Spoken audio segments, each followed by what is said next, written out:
Well, joining us now is Pastor Robert Jeffress of First Baptist Church in Dallas. He is also a spiritual advisor to President Trump. Pastor Jeffress, thanks for joining me today.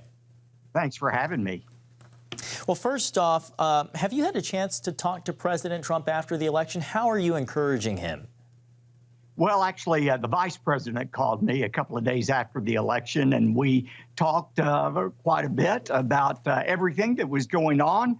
And look, we realized that most likely the election results are going to be contested, and there's nothing official yet, but it does look like that Joe Biden will become the president-elect unless the president prevails in some of these contests of the election. And, you know, this is a bitter pill for millions of Christians like myself who supported President Trump. And it's hard to believe that this has happened. And many Christians I found are questioning, why would God allow this to happen?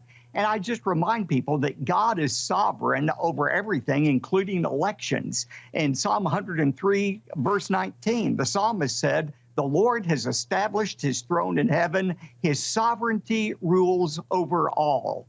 God is not semi in control. He is in control of all that happens, including elections. What a wonderful reminder there. You say, Pastor Jeffress, that former Vice President Joe Biden, if he takes office, it is a, quote, rubber meets the road moment for believers. Why do you say that? Well, for the last 4 years, those of us who have supported President Trump, and there's been no pastor who's been more outspoken in his support of President Trump than I have. But over the last 4 years, we've told people that you need to respect the governing authorities. We quote Paul in Romans 13, who says there's no government authority that exists that hasn't been established by God.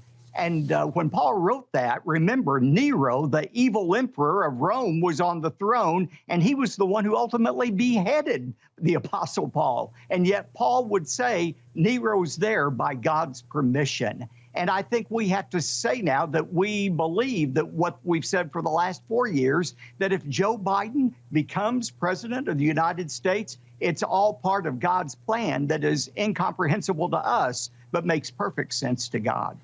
You definitely put that in context with Paul and Nero. Pastor, how should we be praying as Christians, and what role should Christians play in healing what is clearly a divided America? Well, I said in my opinion piece for Fox News that as Christians, we first of all should commend President Biden for any good things that he does. We ought to condemn the bad things that he does. But above all, we should pray for his success, just like we pray for Donald Trump and any president's success. Because the truth is, if President-elect Biden succeeds, we all succeed. Pastor Jeffress, I wish we had much more time, but we are out of time. Thank you so much for being with us today. Thank you for having me.